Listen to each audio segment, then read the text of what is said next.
Most chilling wedding ceremonies in ancient history weren't between strangers.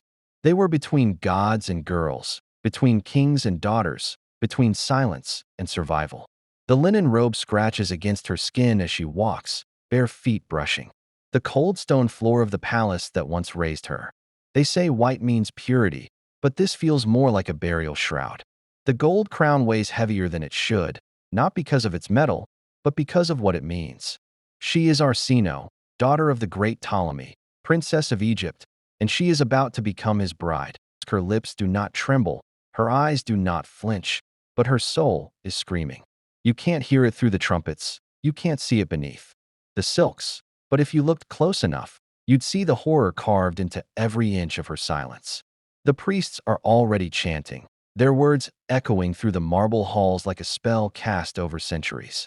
They call it sacred, they call it divine, but it tastes like ash in her mouth, like a lie soaked in perfume and lit on fire. They raise goblets, they toast to power, to family, to gods who mated with their siblings and called it fate. She stands beside the man who gave her life. Now the same man claims it again, this time not as a father, but as a husband. The court smiles, they pretend not to see, because in this empire, bloodlines are more important than boundaries. In this kingdom, a daughter is currency, and today, she is being spent. The air around her smells like frankincense and betrayal, like rosewater poured over rot. Every gesture, every vow, every brush of his fingers against her hand feels like chains slipping around her bones. They say she is lucky, they say she is honored, but she remembers being 10 years old and watching her father slit a traitor's throat without blinking. She knows this is not love. It is strategy. It is dynasty. It is survival.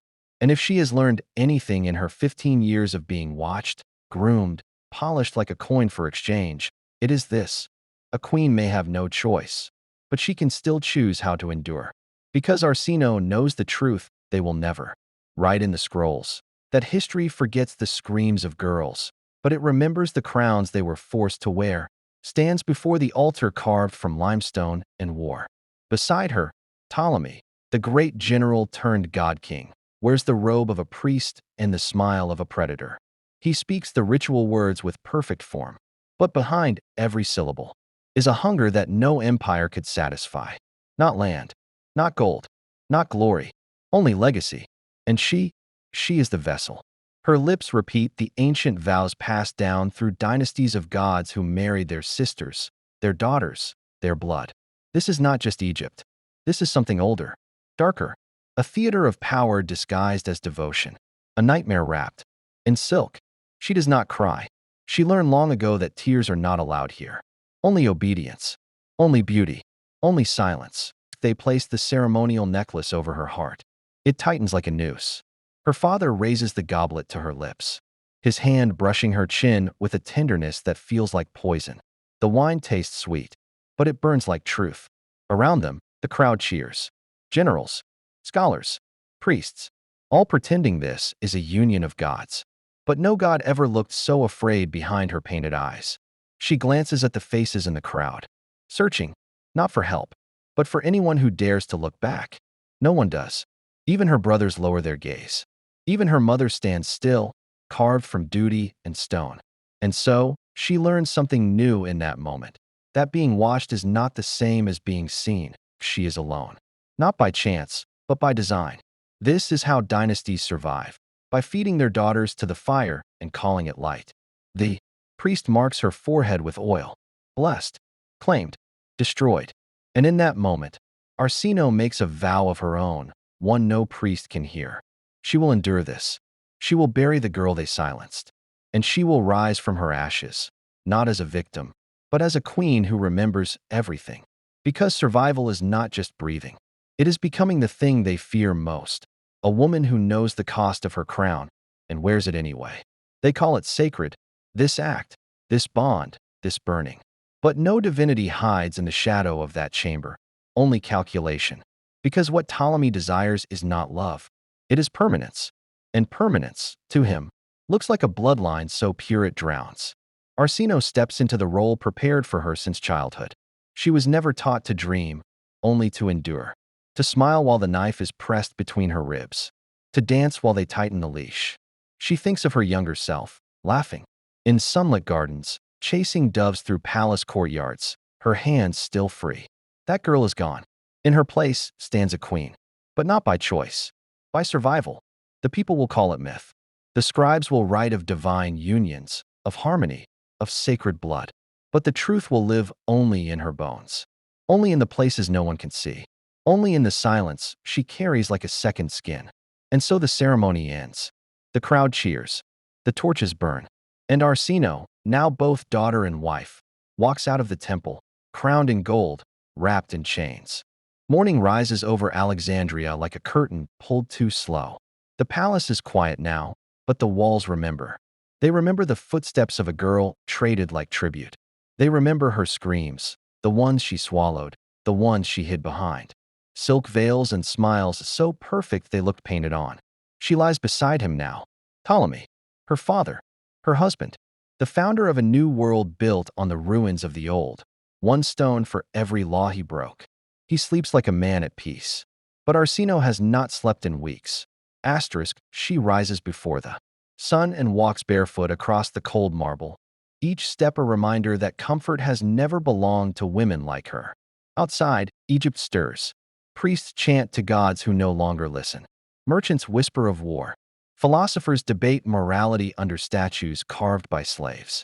And in the heart of it all, a queen watches in silence. Her role is clear now.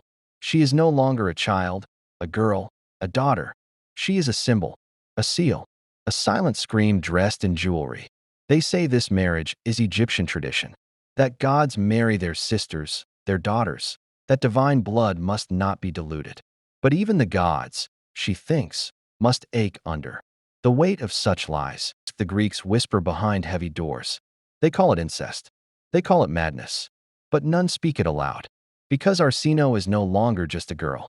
She is the lifeline of an empire, the mother of kings yet unborn, the thread that stitches two worlds together, Egypt and Greece, tradition and terror. And threads, once pulled too tight, always snap. She watches the priests burn offerings. Incense curls in the air like questions left unanswered. Her hands stay folded. Her lips stay sealed. But her mind is sharpening, like a blade hidden beneath velvet. She sees how they look at her now, how the generals speak her name with both reverence and fear, how her father grows older each day, clinging to her like a dying man clings to memory. She is his prize, his proof, his possession, but she is also his shadow. And even a god cannot outrun that. The throne does not forget. It remembers every body it was built on, every girl turned ghost, every queen turned cage. Years have passed. The man she once called father is dead now, buried with the honors of a god, his sins washed in gold and legend. But sins do not die. They echo. They rot beneath the surface until they rise again, wearing a different face. This time, it wears the face of her brother. Ptolemy II. Her blood, her match, her king. The court prepares another wedding, another divine union, another performance, carved from myth and madness. And Arsinoe stands still as they prepare her once more. New robes, new crown, same silence, same fire. They call this tradition. They call this destiny. But she knows better. This is not divinity. This is dynasty dressed as devotion. This is control. This is survival. This is the same prison, with different hands holding the keys. Her brother greets her with a smile too wide, a touch too rehearsed. They toast again to sacred blood, to Isis and Osiris, to gods who knew no shame. But in his eyes, she sees the same hunger her father once wore, polished, patient, poisonous. And yet, she does not flinch. She drinks the wine. She wears the crown. Because this time, she is not just surviving. She is studying. She watches how the advisors bow to her now, how the generals pause when she speaks, how the people chant her name in both Greek and Egyptian. She is no longer just a vessel. She is a force, and forces, once awakened, do not sleep again. They make her co-ruler. But she knows the truth. Power is not granted. It is taken, whisper by whisper, move by move, blood by blood. And Arsinoe plays the game better than anyone. They call her a goddess now, Arsinoe Philadelphus, the one who loves her brother. But what they cannot see What history will never fully understand is that her love was forged in fire, in silence, in the hollow between what was taken and what she rebuilt. She walks the halls of the palace now not as a bride, not as a daughter, but as a storm dressed in silk, a shadow turned sovereign, a woman who wears her pain like armor and her past like prophecy. Her name will echo through centuries. But the truth of her life, the horror, the heartbreak, the hollowed-out girl beneath the crown, that will be forgotten, erased, hidden beneath gold-leaf scrolls and statues carved by men who never asked what it cost her to survive. But she knows, and still, she stands. Because queens like Arsinoe were not made to be remembered. They were made to endure. History will remember her as a goddess, a queen beside her brother, a jewel in Egypt's golden age. But beneath every statue, behind every title, was a girl no one saved, a daughter no one listened to, a soul that learned to bend without breaking. Even when the world demanded her silence, her body, her blood, Arsinoe II did not choose the crown, but she wore it anyway, and in doing so, she left behind more than legend. She left behind a warning that even the most sacred empires are built on the voices of women the world refused to hear.